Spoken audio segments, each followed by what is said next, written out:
Hello everyone, I'm Chester44 and welcome to this Let's Play of Tyranny. Last episode, we had a Spire episode. We managed to claim yet another Spire. The fourth one we have under our control, the Dawning Spire. Managed to turn it into an alchemy station, so that's been dealt with. Now, let's move on. We need to report into Graven Ashe about some things. Let's see. He is at Iron Hearth, so let's do just that. Oh! After a few hours of difficult travel through an area with dense undergrowth, you happen upon a small stream where you can refill your water skins and wash the sweat from your brow. Nearby, you spot a large copse of narrow trees with leaf-bearing vines coiling around their trunks. As the vines snake upward, dozens of thin, yellowish-green stems spring forth along the plant's cane. Some of them stiff and upright, others drooping downward like long hairs. At the end of these stems, an explosion of bright orange berries radiates outward, ripe and abundant. To your eye, they appear to be bristleberries. They're a very distinctive fruit, nutritious and energizing. They're also, unfortunately, exceedingly similar in appearance to bristlebane, a berry that is tolerated by beastmen and animals, but rather toxic to humans. Examine the berries. Clustered together in tight drupelets, the berries vary from bright orange to a yellowish-orange color. The size of each individual fruit differs slightly between bristleberry and bristlebane, but it's very difficult to determine without the two side by side. Examine the vine's leaves. The leaves extending from the main vine are bright green and lobed, with edges resembling undulating hills. This matches an old saying you recall about the berries.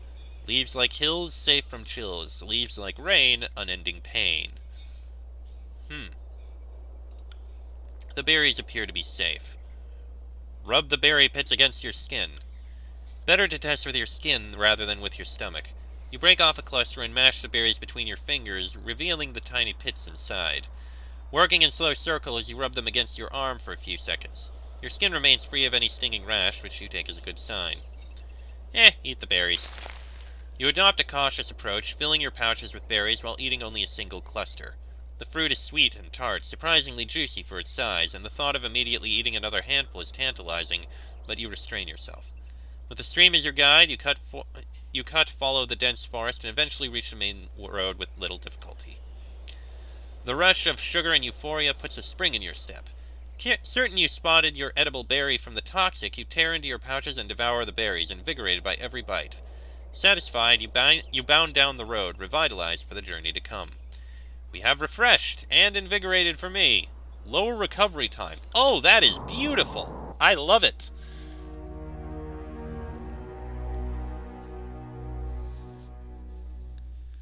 Alright, first things first, we speak with Ashe.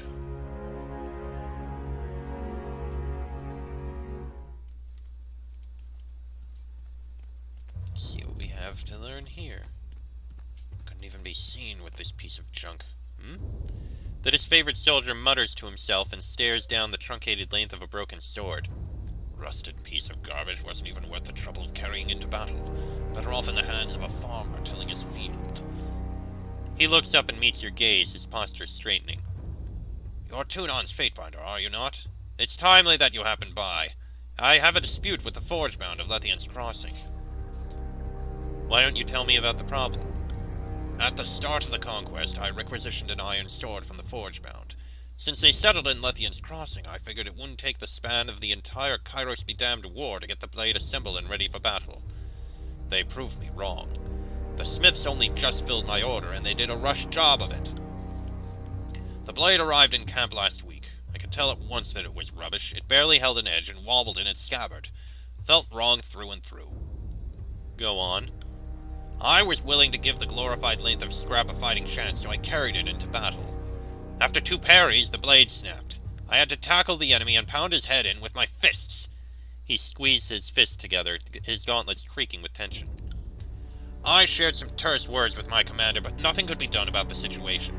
The Forgebound answered to Tunon, not the disfavored, which is why I'm glad you're here. My honor is tarnished, and I'm left with second-hand iron that has seen more active duty than a dozen stone shields. May I see the weapon? Here you go. You can see plain as a spire that the iron is no good. He takes out a sword sheared in half. The flat edge shows evidence of spreading rust. The blade itself feels dislocated from the hilt, as if ready to fall off at any moment. What do you think, Verse? She looks down the length of the sword and bites the inside of her cheek. With a slow shaking of her head, she runs her finger along the fracture. Whoever last swung this blade was either drunk or stupid. It looks like they were trying to swat flies off of Cairn's backside and missed. Back to my questions. Have you trained with this type of sword before? I carried a blade just like it in Stalwart. That was made of bronze, of course. Had a different weight to it. Have you spoken to the Forgebound about this? All the way in Lithian's Crossing? It's not as if my commander will send me out on leave to give me some sweat-stained smith a piece of my mind. Since the Forgebound report to Tunon, I figured you would represent their interests. Legally speaking, that is valid. Glad that we don't have to worry about carting a smith all the way out here, then. I've dealt with Fatebinders before, and I know you're capable of going to mad lengths to see Kairos' will done. I'm ready to render judgment in this matter. About time I got my due justice. At your leisure, Fatebinder. If the sword is inferior, you should receive a new one. I rule in your favor. Justice be done. Thank you. It's good to know that someone in Tunon's court is listening to the rank and file. Kairos knows the rest of your colleagues are as useful as a tearsman dangling manhood. I'll write you a requisition to be filled immediately. Assuming the Forgebound get to it this side of the century, that should do me just fine. The less I have to deal with those hammer-lobbing forge rats, the better. An iron codpiece. No. Requisition a new sword. He takes the papers and looks them over, beaming with pride. I can't wait to take my first swing at the enemy. Thank you, Fatebinder. Simple enough, although considering the various options there, I have a feeling the actual truth was he just used it improperly. Unfortunately, we don't have the right people to do that. Alright, we head up here.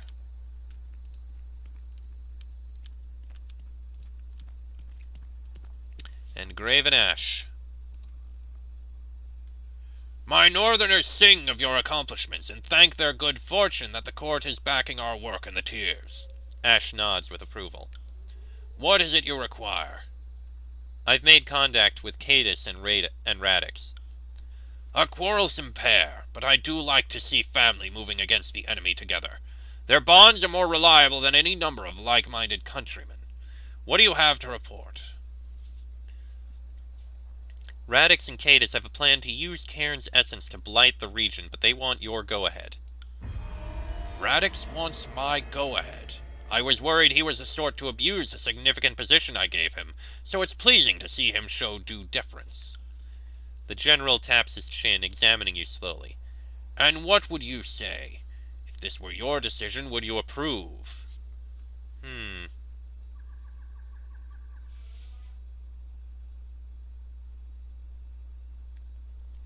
Let's see.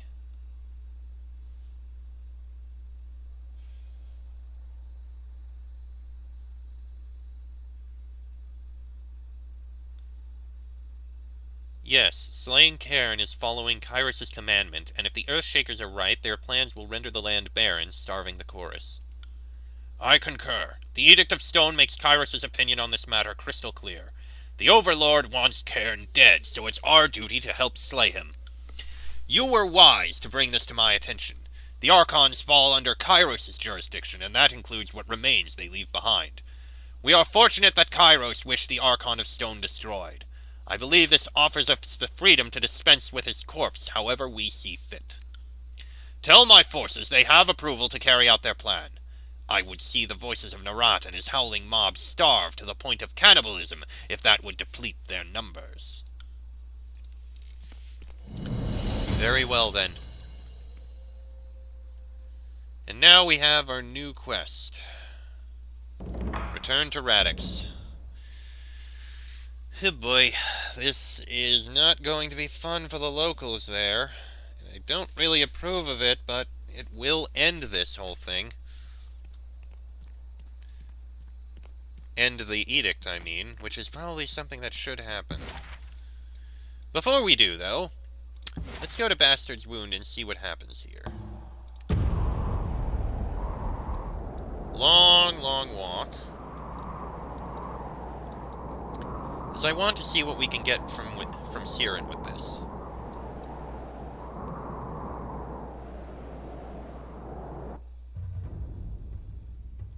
If anything, I mean.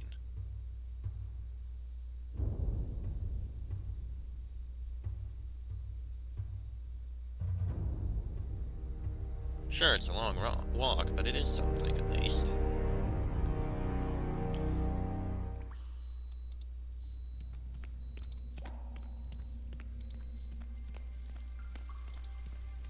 So if I spoke to Mel here...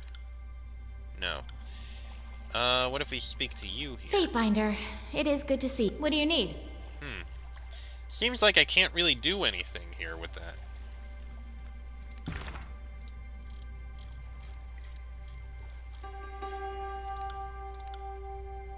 Yeah, we still need to find a way to the Aurora Spire, however we don't know how... However, we don't know how to get there. Trial of Archons, we have already got that. Securing the sea, yeah. Biography is basically our history. Yeah, I don't have any notes, although maybe I should have kept a few. Really? Verse has done the most single damage. And Kills in Shadow has been knocked out the most. Everything else is me, because I've been in the whole time. I don't know why I'm looking at this. It feels like there should be something Siren can look at here, but I don't know where this thing was found. These notes. Damn. Sorry, I can't. If only I could remember where I found it. Oh well. Never mind. Let's go all the way back to Howling Rock. Oh! Clouds hang low over the tiers, disgorging a deluge of rain, thunder shaking your bones as lightning arcs across the sky. You press on with your journey with the awareness that weather like this often complicates travel. This time, however, responsibility for the complication lies entirely with humans. The road crosses a river ahead, and someone, likely one of the tier's many warring factions, has sabotaged the crossing. The center of the bridge is entirely missing. Ford the water, repair the bridge, push a boulder into the bridge gap, swim across, find another route. Repair the bridge. At the foot of the bridge, you find a set of discarded tools and planks. They don't seem to belong to the saboteurs. Perhaps the locals had set out to repair the bridge before the storm came. Deciding you don't have time to wait out the weather, you take a plank, hammer, and nails and get to work. It doesn't take too long for you to make a workable crossing. It won't hold up a cart, but it's enough to let you continue your journey. Extra precision! I'll take that. And if anyone knows where I can find that thing in Bastard's Wound, do let me know. Although by then, this may even be over. I am kind of ahead. And nobody's watching the stream to give me help. Alright, go around here. Oh wait, first I need to... of course. Speed things up, please, so we can run over.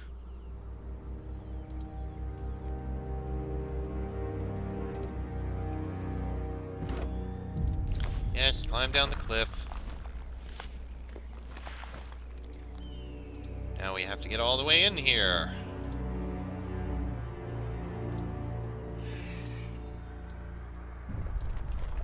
Up this way.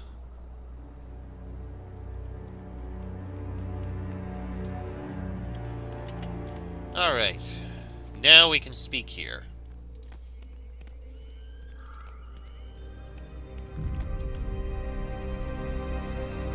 Sir, the disfavored officer tips his head to you in greeting. What's the order from Ashe? As you can see, the commander's raring to go. The Iron Guard stares at the both of you without moving, utterly astir and unamused.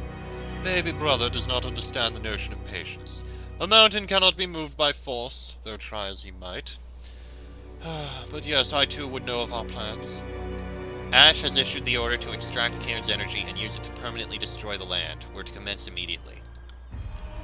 Good. Then it is as we expected. I have seen the initial preparations, but as I have informed Cadus, we will commence when the Tellurian alignment is ideal for inducing a peak tectonic paroxysm, and not a span sooner. The lieutenant scrubs a palm down the front of his faceplate. See? Unbridled and raring to go. There's no way the enemy will get the drop on us first.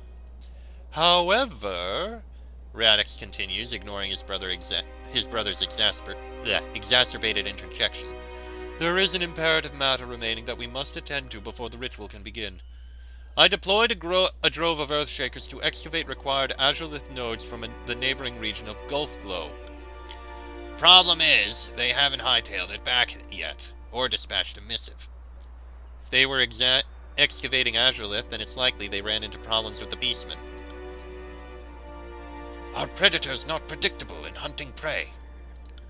I have felt discordant tremors resonating from Gulfglow. I fear the tribe that first welcomed us as brethren of Cairn now wish to only to bathe the land with our blood. Their primitive attunement of the terrain arcadum of this region is pitiable.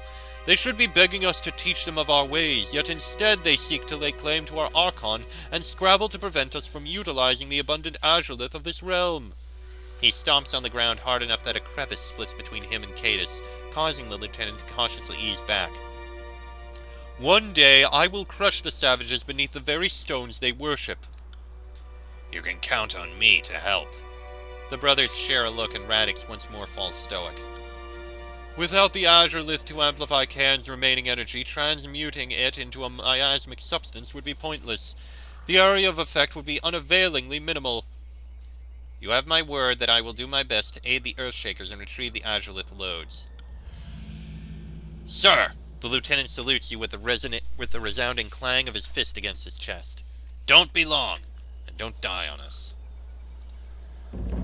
Meet with the Earthshakers at Gulfglow Old Walls. Okay then. We have our task. Just need to make our way over there. Which we can do over here. What was that? Collect 3. The ritual at Howling Loch will require 3 shards of Azurelith. These shards can be found throughout the Stone Sea. Well, we already have plenty. And we have enough time that we can at least start our trip to Stone Glow. Gold Glow? Gloam Glow? Whatever it was. Either way, we're going to make our way over there. Just gotta run. Alright. Let's see here. This up. It's at the Aurora Spire! Ooh! Gulfglow Old Walls. Yee! The deep chasms along the Stone Sea's northern border mark the extent of the Edict of Stone's reach. Gulfglow is a well-known part of this border, both due to its proximity to the Aurora Spire and the abundance of Azurelith emerging from the rock. Travelers claim that when the sun is directly overhead, you can see the shimmer of 1,000 Azurelith crystals cascading down into the depths below. It has since come under Beastman control and is widely avoided. Making our way to another spire. Ooh, that makes me happy. Hee. Getting every spire. That is definitely something I want. Oh, research artifacts completed. Yay. Let's see here. Oh no, Fatebinder! I've done my... Hold on, let me get the accent right. Oh no, Fatebinder! I've done my duty. You can't drag me back there. Who are you, and why do you think I would drag you somewhere? He falters mid-step, stumbling on a smattering of loose stone. You're an officer with the court, aren't you? Look, I know I'm breaking my work order with the Earthshakers, but it's not like we made it a real legal contract or nothing. I swear it was just a handshake. You've got to believe me, please. It's not safe here. It's the Beastmen. They've gone feral. They're trying to slaughter me along with those damn Earthshakers. I don't want to die. You've got to let me free. You're safe for now, so tell me what happened. After the sea split, I thought I'd make a living by mapping the land. I know the area well enough now, so the Earthshakers hired me to guide them. They were looking for some kind of precious stone, but the Stone Stalkers seemed to have other plans. When we got further in, they were already there, guarding the shards. One of the beasts nipped at an Earthshaker, so I fled. I've done my job, Fatebinder. Getting ripped to shreds isn't part of it. Fatebinder! The Earthshaker pounds his chest once in salute. He casts a sideways glance to the Lycon before speaking. Ignore this coward, and allow me to enlighten you on our situation. I assume you've come to aid us. Well, you don't need me with a Fatebinder here. You two want to go at it with the Beastman, it's your funeral. I'm out of here. Ooh, the Commander's Plate was completed too. We'll pick that up eventually. Yes, I'm aware. We have more things. Thank you. Let's see. Let the foundations of Azure be shattered and life drained from the land while the traitor can draw strength. Okay. Anyway, let's see here. Basilon. You have impeccable timing, as we seem to have entangled ourselves in a rather bloody rumble with the Beastman. Rumble! She kills in shadow, scratches her ribs, and yawns. Stone Stalkers don't rumble. Stone Stalkers slaughter. Radix feared you may have been felled by the beasts of this region. Have you the Azurelith needed for the ritual? Some, but not nearly enough. We'll need several more of the purest classification if we are to successfully amplify the phase velocity of Cairn's remaining energy during the ritual. We hired a local scavenger to show us where he had seen a high concentration of crystal lobes. Thus he led us here. At first the beastmen were amenable to our request, but shortly after our excavations began, they became wrought with anger. Apparently we're stealing from their ancestors or some such foolery. There is what appears to be a leader among them, Red Fang, but she retreated into the spire before I could bring her to reason. Now we're trapped in a vicious standoff, and I'm hesitant on how to proceed. I'll speak with Red Fang and bring her to reason. Excellent, Fatebinder. Be quick about it if you could. I can't say the tribes have a reputation for patience, and I would like to avoid conflict if possible. Lack patience. Humans swarm and buzz as beast women like corpse flies. It's natural for beast women to squash such annoying pests. Okay then. Elder teeth crystals grow from earth blood of Stonestalker's ancestors. Humans will not take such from tribe. Can't speak with that one. These beautiful purple crystalline formations are a common sight in the Stone Sea.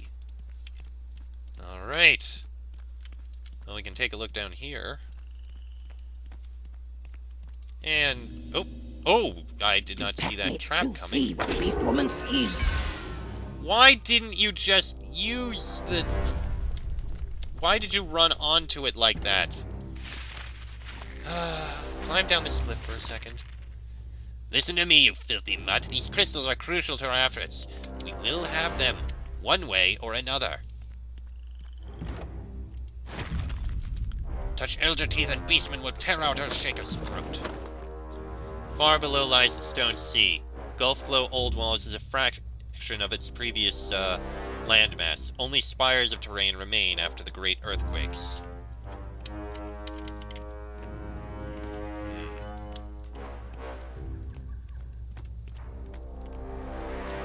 Okay, this leads to a dead end with a chest. With some food in it, nothing else. Let's see, something over here. Okay, we could have gone around, but it's no big deal. More Azurelith? More Azurelith. Ooh, a level up for Siren. I'll take that. Yeah, improve your spell strength. And you're also going to get... I guess...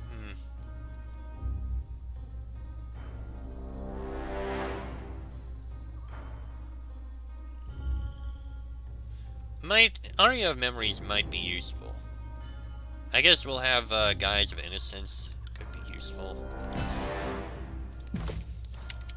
Oh, didn't actually loot that. There we go. And we have Longclaw's Rage, a two-handed. Interesting.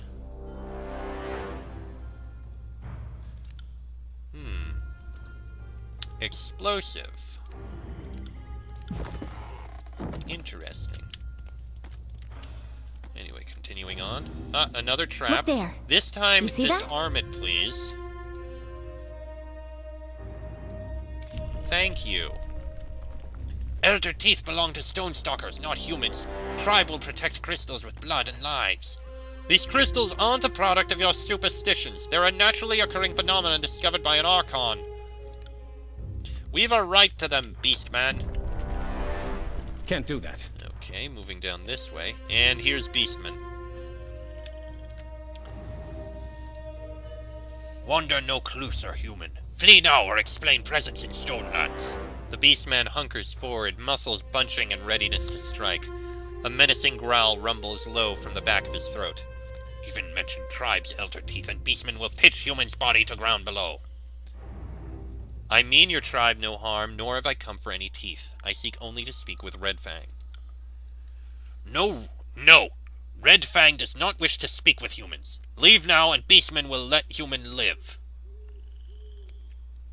I'm trying to resolve your quarrel with the Earthshakers before you tear each other's throats out. The Beastman slits his silvered eyes, wary. He sits back on his haunches, but his muscles jump with a mixture of excitement and fear, thrill and terror. He lolls a pale tongue out the side of his mouth, smirking. Fine. Enter at own peril, human. And I shall. Ooh. A cliff face. I can climb down there. Ooh, interesting. And this is a spire glimpsed by countless travelers along the Stone Sea's northern horizon. Though it is a common sight, very few are able to successfully navigate to this location. Got it. Very curious. I'll need to look into that. We've got a dagger here, broken maw. Let's see what's down here. We will investigate that spire eventually. Let's see. Yep, more Azurelith. Treasure hunters frequent these sections of the Stone Sea, hoping for a chance at finding increasingly scarce artifacts and forgotten stores of valuables. Okay, and a bunch more loot here. And now we head back up.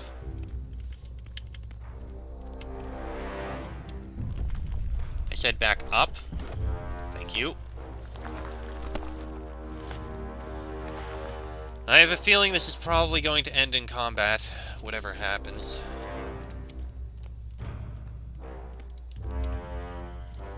I would like to look at the Old Wall Spire, though whether we'll actually be able to open it, I don't know. Huh. Excellent, a hidden thing. Iron Greaves. Not special in the slightest. Oh, wait.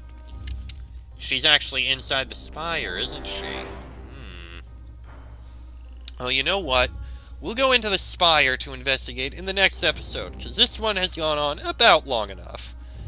At least I think so. Next episode, into the spire to speak with the, Red Fang, I believe it is. But that'll be in the next episode, so until then, I'm Chester44, that is Jason Pendragon, Kills in Shadow, Verse, and Siren. This has been a Let's Play of Tyranny, and I shall see you all next time.